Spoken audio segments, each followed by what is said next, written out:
سرکار ایک سوال گردش کر رہا تھا. سوال یہ ہے کہ ماں باپ کہتے ہیں پہلا قبلہ کعبہ ہوتا ہے، پہلی درسگاہ ہوتی ہے. تو یہ ہمیں مطلب کہ کتابی طور پہ تو سمجھ آ جاتا ہے کہ ماں باپ قبلہ کعبہ. یہ پریکٹیکلی انسان کی زندگی کے یہ جتنے سارے ہیں چیزیں، ان میں ڈھل کے یہ چیز پریکٹیکلی طور پہ کیسے سامنے آتی ہے؟ کوئی اس پہ روشنی ڈالے.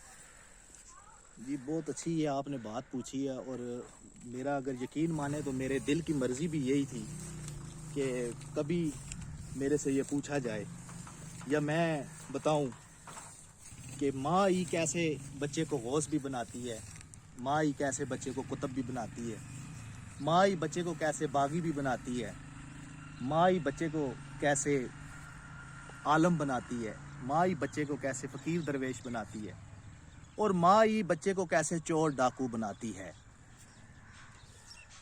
اب یہ بات بڑی توجہ والی ہے، اور یہ میری ان بیٹیوں، ان بہنوں کے لیے ہے جن کی ابھی شادیاں ہوئی اور ان کے بچے ہونے والے ہیں، یا جن کی شادیاں ہوں گی ان کے بچے ہوں گے. یہ بات میری ان کے لیے انتہائی عام ہے، اتنی عام ہے کہ اگر میری کوئی بیٹی، کوئی بہن اس بات کو آزما کے دیکھنا چاہے تو وہ آزما لے. کل اس کا بچہ بھی غوث، قطب، ابدال، جج، بیوروکریٹ، پڑھا لکھا، لیکن کیسا جج بیوروکریٹس؟ یہ جج بیوروکریٹس ایسا نہیں کہ جو صرف دنیاوی علم کے ساتھ جو فزکس، کیمسٹری، بیالوجی یہ پڑھ کے یا ڈگریاں لے کر علم حاصل کر کے سیٹ پر آ کے بیٹھ گیا ہے. نہیں، عمل والا، قول والا، کردار والا، سچا، ایسا بچہ وہ بن کے اس سیٹ پہ بیٹھے گا کہ وہ انصاف کا ترازو قائم کرے گا. کس طرح؟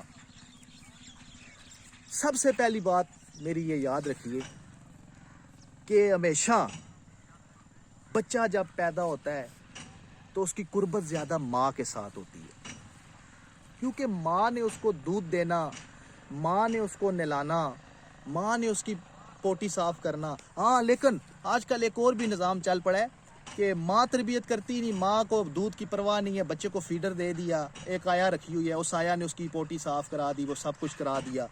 تو یہ ایک آج کل معاملہ چلا ہے. لیکن یہ جو مائیں جو خود اپنے بچوں کی تربیت کرتی ہیں تو بچے کی قربت زیادہ ماں کے ساتھ ہوتی ہے.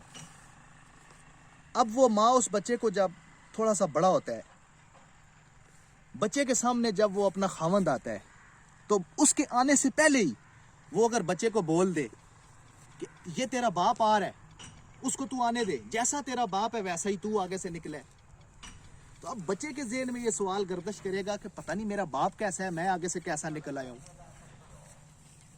اب بچہ چلتے چلتے اپنے چاچا کے گھر چلا گیا، واپس آیا تو ماں نے کدھر گیا تھا؟ چاچا کے گھر. وہ تجھے پتہ نہیں ہے، تجھے پتہ نہیں ہے وہ چاچا جادوگر ہے، چاچی تیری جو ہے وہ تویز کرتی ہے، وہ تجھے کچھ چیز کھلا دیں گے، وہ تجھے اپنا بنا دیں گے. اب وہ بچے کے ذہن میں آ گیا پتہ نہیں میری چاچی کتنی بڑی جادوگر ہے، میرا چاچا پتہ نہیں کتنا ہی خراب ہے. اسی طرح وہ دادا دادی کے پاس گیا تو آج کل بہت زیادہ دادا دادی کو بیٹھ لگ گئے ہیں، آج کل بہت زیادہ تو دادا دادی کے پاس بیٹھنے لگ گیا ہے. کو اپنے کام کی طرف بھی توجہ دیا کر، یہ تو اپنے زمانے کی باتیں کرتے ہیں، ان کا دور اور تھا، آج کا دور اور ہے. تو وہ بچہ دادا دادی سے بھی باغی ہو گیا. اس نے کہا پتہ نہیں یہ کون سے دور کے ہیں، یہ کہیں مجھے آدم علیہ السلام کے دور میں نہ لے جائیں، میں تو بڑا تیز اور فاسٹ ہوں، انٹرنیٹ 4G کے زمانے کا پیدا ہوں. اب وہ ماں نہیں جان رہی کہ وہ اپنے بچے کے اندر کیا چیزیں انسٹال کر رہی ہے. نفرت اس نے پہلے ہی اپنے بچے میں انسٹال کر دی. کیسے؟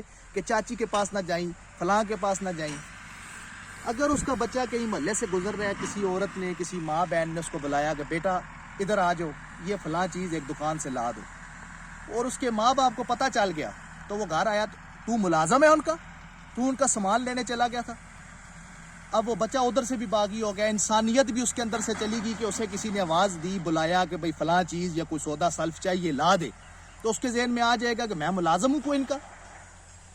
یہ چیزیں ماں اس کے اندر خود انسٹال کر رہی ہے، میموری چپ کے ذریعے وہ ڈال رہی ہے، اپنا دودھ بھی اس کو پلا رہی ہے اور یہ چیزیں بھی اس کے اندر انسٹال کر رہی ہے.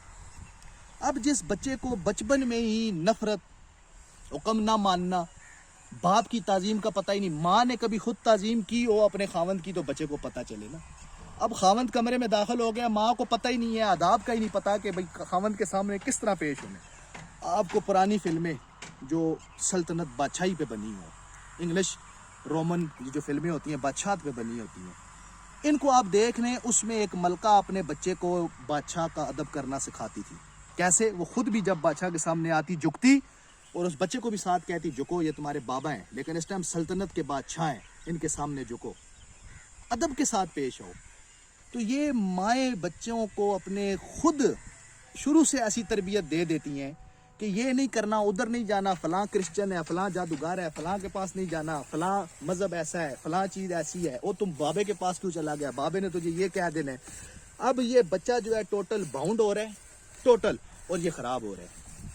اور یہی ماں اگر اپنے بچے کو بتائے جب بچپن میں کہ تیرا جب باپ آ جائے نا تو اپنے باپ کے سامنے ادب سے کھڑا ہو جایا کر, اور کوشش کیا کر جب ہم ماں باپ بیٹھے ہو نا کٹھے تو ہماری گفتگو میں مداخلت نہ کیا کر, ہماری بات کو غور سے سنا کر.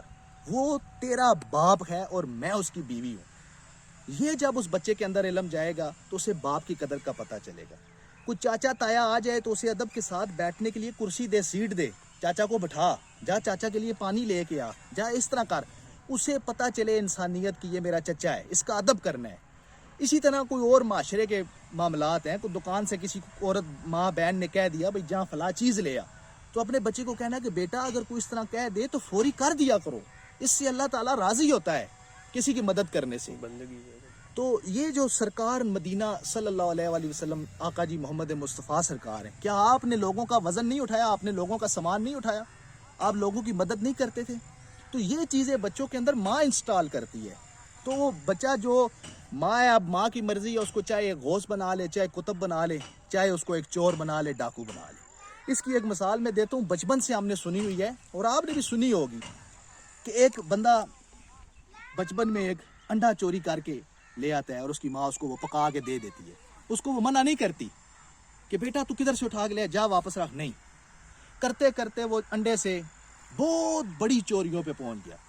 ایک دن وہ چوری کرتے کرتے اسی طرح ہاتھا پائی ہو جاتی ہے, ان کی آپس میں لڑائی جھگڑا, دوسرے کو وہ کچھ چیز لگ جاتی ہے, وہ مر جاتا ہے. اب اس کے اوپر چوری ڈکیتی کا بھی مقدمہ ہے اور قتل کا بھی, سزائے موت سنا دی جاتی ہے.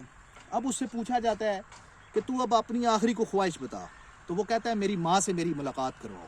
وہ ماں سے ملاقات کرواتے ہیں, وہ سب کو کہتا ہے کہ تنہائی ہمیں چاہیے. اب وہ تنہائی میں کیا کرتا ہے, اپنے جیب سے خنجر نکالتا ہے اور ماں کا ناک ایسے کر کے کاٹ دیتا ہے.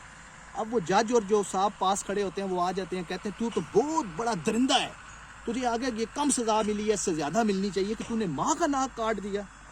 اب اس نے کہا کہ یہ اس لیے کاٹا ہے کہ اندھا لوگوں کے لیے ایک نشانی بن جائے, کہ میں جس دن انڈا چوری کر کے لایا تھا نا, کاش یہ میری ماں مجھے کہتی کہ جا دفع ہو جائے, یہ انڈا وہیں پہ واپس رکھ کے آ, یہ تو چوری کر کے لے کے آیا ہے. پر نہیں, میری ماں نے الٹا مجھے پکا کے دیا. اسی طرح میں بڑھتا گیا, چوریاں کرتا رہا, میری ماں نے مجھے ایسا درس نہیں دیا کہ بیٹا یہ کام غلط ہے, تو لہٰذا اس کی سزا کی حقدار یہ بنتی ہے, اس نے اس لیے اس کا ناک کاٹ دیا.